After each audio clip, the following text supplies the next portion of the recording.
Friends, આજે આપણે નવું પ્રકરણ છઠ્ઠું રેખાઓ અને ખૂણાઓ વિશે અભ્યાસ કરવાનો છે।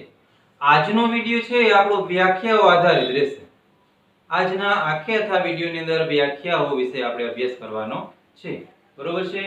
તો પહેલી વ્યાખ્યા આપણે જોઈએ રેખાખંડ। રેખાખંડ તો આપણે જાણીએ છીએ, લગભગ 5મા ધોરણથી ભણતા આવીએ છીએ। તો ફરીથી આપણે એને રિવિઝન કરી લઈએ। બે અંત્ય બિંદુઓ વાળા રેખાના ભાગને રેખાખંડ કહેવાય છે। રેખાખંડ છે એક રેખાનો જ ભાગ છે, પણ રેખાખંડ છે એને અંત્ય બિંદુઓ હોય, જ્યારે રેખાને અંત્ય બિંદુઓ હોય નહીં। દાખલા તરીકે આપણે દોરીએ, આ રેખા છે, રેખાની અંદર બે બિંદુઓ આવેલા છે A અને B। તો આ બે બિંદુઓ દર્શાવતો જે બે ભાગ છે એને રેખાખંડ કહેવામાં આવે છે। અને મિત્રો ખાસ યાદ રાખવાનું કે રેખાખંડનું માપન છે એ શક્ય છે। તમને એમ કે ભાઈ રેખાખંડ AB નું માપ શોધો, તો તમે રેખાખંડ AB નું માપ છે આ સ્કેલની મદદથી શોધી શકો। રેખાખંડનું માપન છે શક્ય છે, જ્યારે રેખાનું માપ છે એ શક્ય છે નહીં, કારણ કે રેખા છે બંને બાજુ અનંત સુધી વિસ્તરેલી હોય છે, એટલે એમનું માપન શક્ય નથી। બીજી વ્યાખ્યા કિરણ।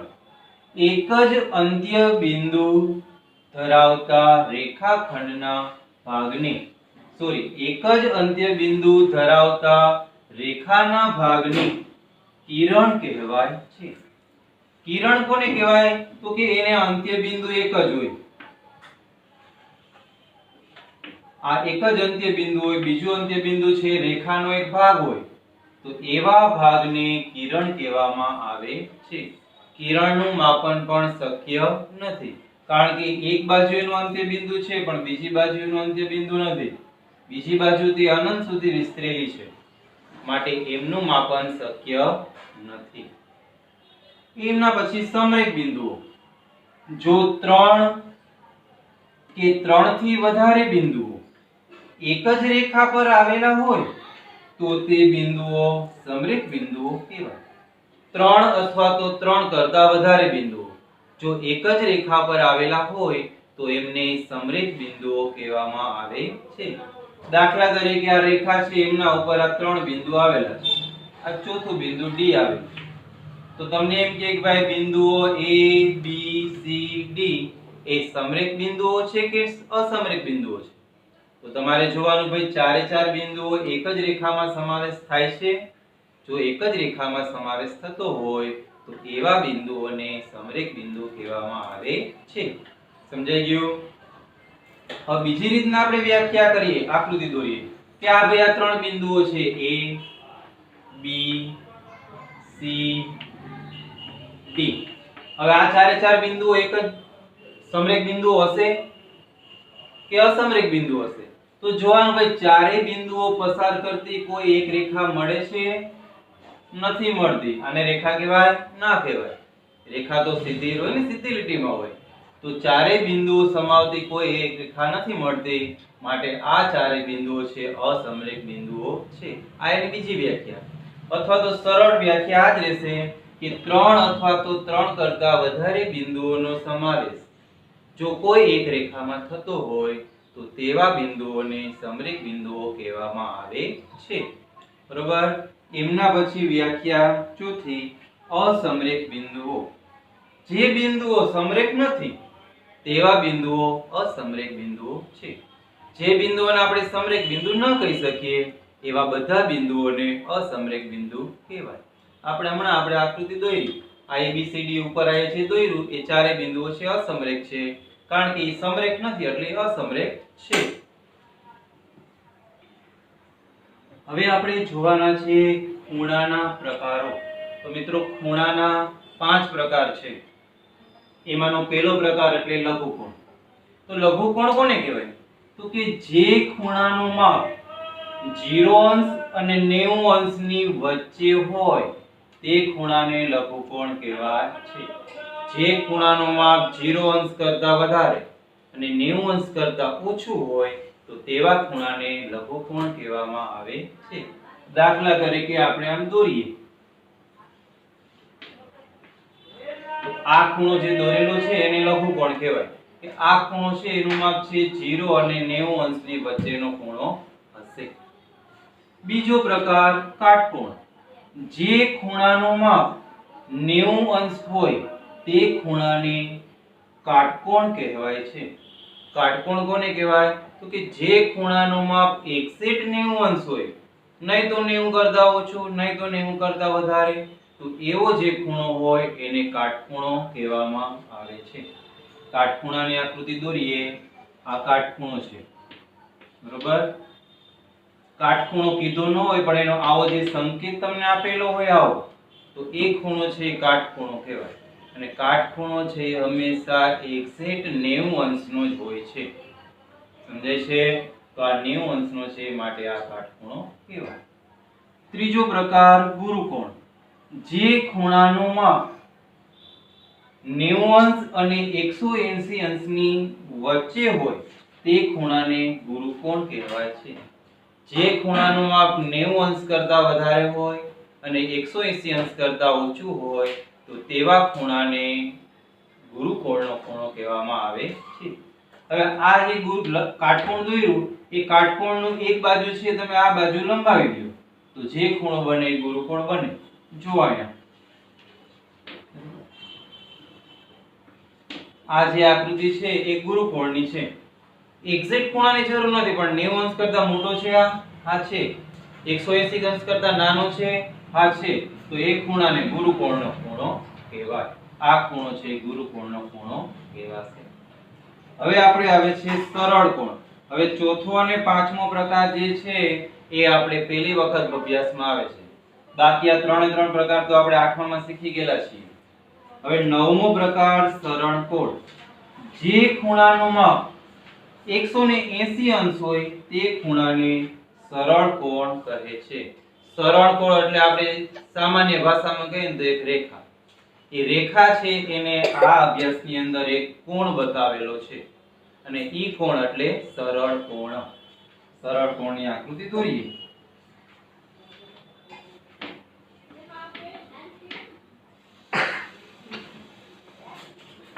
જો આ જે ખૂણાનો છે ભાગ, આ ખૂણો છે 180 અંશનો હોય.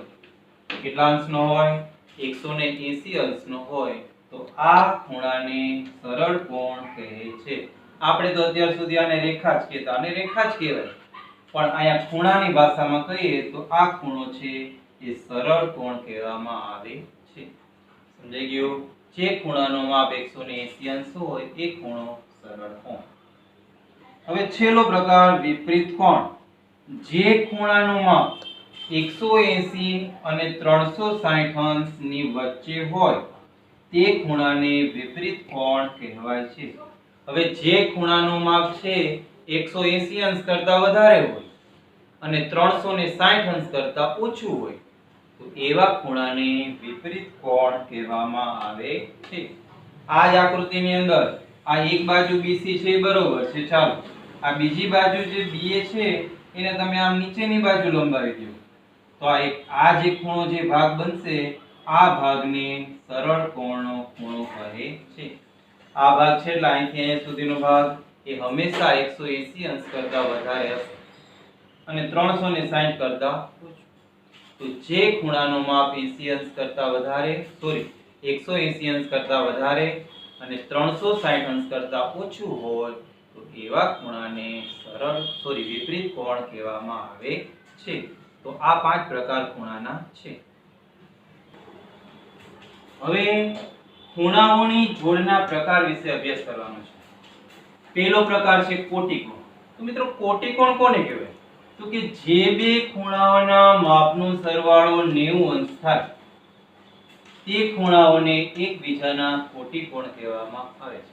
અહીંયા તમને ખૂણાઓની જોડના પ્રકાર કીધા છે. જો કોઈ પણ બે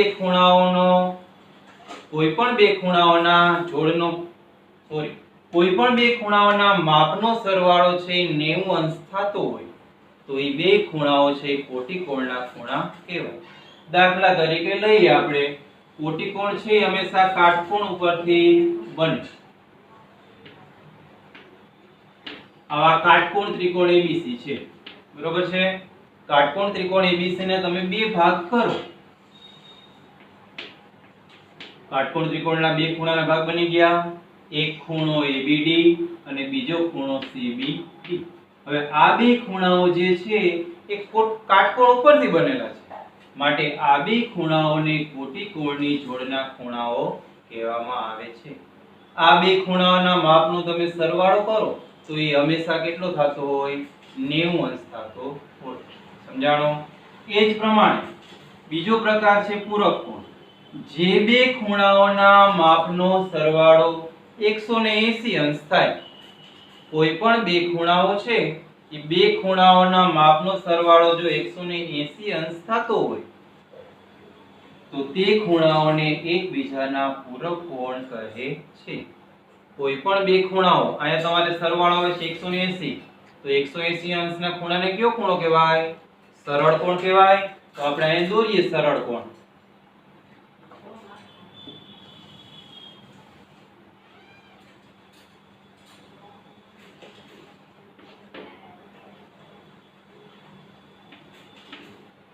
બરોબર છે? આ સરળ કોણ બન્યો. હવે આ સરળ કોણના તમે બે ભાગ પાડો. બે ભાગ પડ્યા. એક ભાગ કયો આવ્યો? તો કે એક ભાગ બને છે ખૂણો BAD, એટલે કે આ ભાગ. બીજો ભાગ કયો છે? તો કે ખૂણો CAD. બરોબર છે? હવે આ બે ખૂણાઓના માપનો તમે સરવાળો કરો તો એ હંમેશા કેટલો આવતો હોય? 180 અંશ. શા માટે? કે આ બે ખૂણાઓ છે સરળ કોણ ઉપર બનેલા છે અને સરળ કોણ છે એના માપ કેટલું હોય? 180 અંશ. તો સરળ કોણ ઉપરથી બે ખૂણાઓ બનેલા છે, માટે એ બે ખૂણાઓના માપનો સરવાળો હંમેશા 180 આવે. તો આયા ખૂણો BAD અને ખૂણો CAD, એ બે ખૂણાઓના માપનો તમે સરવાળો કરો તો 180 અંશ આવે. તો આ બે ખૂણા એકબીજાના પૂરક કોણ કહેવામાં આવે છે. આ ખૂણો છે 75 નો હોય તો આ ખૂણો કેટલાનો થાય? 105 નો. બરોબર છે? આ 105 નો હોય તો 180 થાય સરવાળો. બરોબર? હવે એના પછી આસન કોણ. તો આસન કોણની વ્યાખ્યા જોઈએ. જો બે ખૂણાઓનો શિરોબિંદુ એક જ હોય અને એક ભુજ સામાન્ય હોય, જો બે ખૂણાઓનો શિરોબિંદુ છે એક જ હોય, એક ભુજ છે સામાન્ય હોય અને સામાન્ય ન હોય તેવા ભુજ છે એ સામાન્ય ભુજની જુદી જુદી બાજુએ હોય, તેવા બે ખૂણાઓને આસન કોણના ખૂણા કહે છે. આસન કોણ પણ તમારા માટે નવો છે. જો આસન કોણ કોને કહેવાય?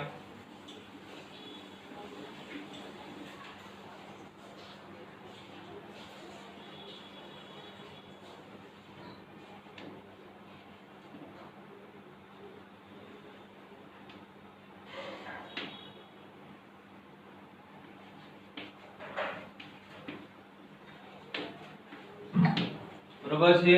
હવે આ ખૂણાને તમે આસન કોણ કહીશ. આપણે વ્યાખ્યા ઉપરથી સમજીએ. જો બે ખૂણાઓનું શિરોબિંદુ એક જ હોય, જે ખૂણો બનાવતું હોય ને એ ખૂણો બનાવતા બિંદુને શિરોબિંદુ કહેવાય. તો અહીંયા ખૂણો B છે એ શિરોબિંદુ થશે. બે ખૂણાનો શિરોબિંદુ એક સામાન્ય છે. ખૂણો ABD અને ખૂણો CBD એ બે ખૂણાઓનો શિરોબિંદુ છે સામાન્ય છે. જો બે ખૂણાઓનો શિરોબિંદુ એક જ હોય, એક ભુજ સામાન્ય હોય, બે ખૂણાઓના તમે ભુજ જો તો આ ભુજ છે બે ખૂણાને લાગુ પડે છે, તો આ ભુજ છે બે ખૂણા માટે સામાન્ય ભુજ છે. તો બે ખૂણાનું એક ભુજ સામાન્ય હોય અને જે ભુજ સામાન્ય નથી એ ભુજ છે બે સામાન્ય ભુજની અલગ અલગ બાજુએ હોય, તો એવા ખૂણાઓને આસન કોણના ખૂણાઓ કહેવામાં આવે છે. જો આ બે ભુજ છે એ સામાન્ય ભુજની બે વિરુદ્ધ બાજુ છે, એક આ બાજુ છે તો એક આ બાજુ, એવું જ આપણે આમાં કહેલું છે. જુદી જુદી બાજુએ હોય તો એવા બે ખૂણાઓને આસન કોણના ખૂણા કહે છે. બરોબર છે? હવે ચોથો પ્રકાર ખૂણાઓની રૈખિક જોડ. તો મિત્રો આની પહેલા આપણે જોયું આસન કોણ. તો આસન કોણ ઉપરથી આપણે રૈખિક જોડ સમજવાની છે. એમાં શું કીધું હતું કે જો બે ખૂણાઓનો એક ભુજ સામાન્ય હોય, તો આ ભુજ સામાન્ય છે અને જો બે ખૂણાનો એક ભુજ સામાન્ય હોય અને બાકીના બે ભુજ છે એ એકબીજાની વિરુદ્ધ હોય તો એવા ખૂણાઓને આસન કોણના ખૂણા કહે છે. તો આસન કોણની આકૃતિ આપણે સમજી લીધી.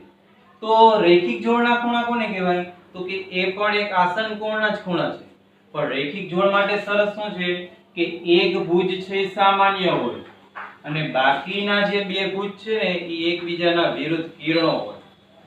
એવા ખૂણાઓને રૈખિક જોડના ખૂણા કહે છે. હવે અહીંયા તમે આ બે જોશો તો બે એકબીજાના વિરુદ્ધ કિરણો નથી, પણ જો આ બે કિરણો વિરુદ્ધ કિરણો હોય તો એવા ખૂણાઓને રૈખિક જોડ કહેવાય.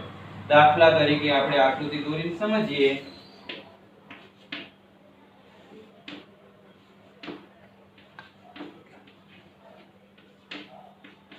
બરોબર છે? તો આ બે ખૂણાઓ છે રૈખિક જોડના ખૂણા કહેવાય. બીજી ભાષામાં આપણે કહીએ તો કે રેખા ઉપરથી જે ખૂણાઓની જોડ બનતી હોય એને રૈખિક જોડના ખૂણા કહેવાય. આસન કોણ ઉપરથી સમજવું હોય તો એવા બે ખૂણાઓ કે જેની એક બાજુ સામાન્ય છે. આ બે ખૂણાની આ બાજુ સામાન્ય છે. બાકીની બે બાજુઓ તો કે બાકીની બે બાજુઓ છે, બાકીની બે બાજુ જોઈએ તો બાકીની બે બાજુઓ છે એકબીજાની વિરુદ્ધ કિરણો હોય તો આવા બે ખૂણાઓને રૈખિક જોડના ખૂણાઓ કહે છે. તો અહીંયા ખૂણો BAD, ABD અને ખૂણો ABC છે એ રૈખિક જોડના ખૂણા છે. અને રૈખિક જોડના ખૂણાઓનો સરવાળો હંમેશા 180 અંશ થતો હોય. શા માટે? તો કે રેખા ઉપરથી ઈ તૈયાર થાય છે બે ખૂણા માટે. રેખા એટલે સરળ કોણ, સરળ કોણના ખૂણાનો માપ 180 હોય. માટે આ બે ખૂણાનો સરવાળો કેટલો થાય? 180. બરોબર છે? એના પછી લઈએ અભિકોણ. અભિકોણ આપણે આકૃતિ ઉપરથી સમજીએ, સરળ વધારે રહેશે.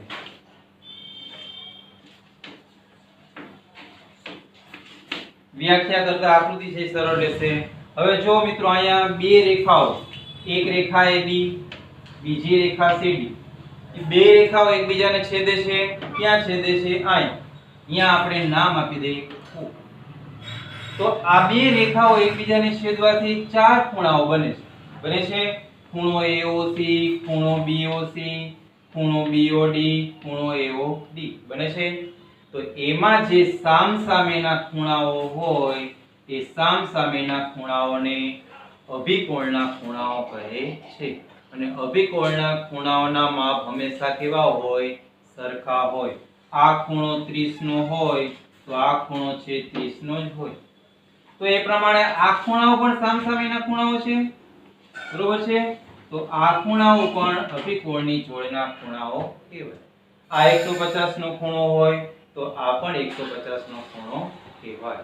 એની વ્યાખ્યા કરવા છે સામાન્ય શિરોબિંદુ ધરાવતા બે ખૂણાઓમાં જો એક ખૂણાનો દરેક ભુજ બીજા ખૂણાના ભુજ સાથે મળીને રેખા બનાવે તો તેવા ખૂણાઓને અભિકોણના ખૂણા કહે છે. વ્યાખ્યા સમજવા કરતા આકૃતિ સમજીએ વધારે સરળ આપણે પડશે. આ અભિકોણનો એક તમારે પ્રમેય પણ આવશે. બરોબર છે? તો મિત્રો આટલી થિયરી છે તમારે જોવાની છે અને આના પછીના લેક્ચરમાં આપણે એક પ્રમેય સમજવાનો છે. ખૂબ જ IMP 3 માર્કમાં પરીક્ષામાં પૂછાય એવો પ્રમેય છે. ઓકે.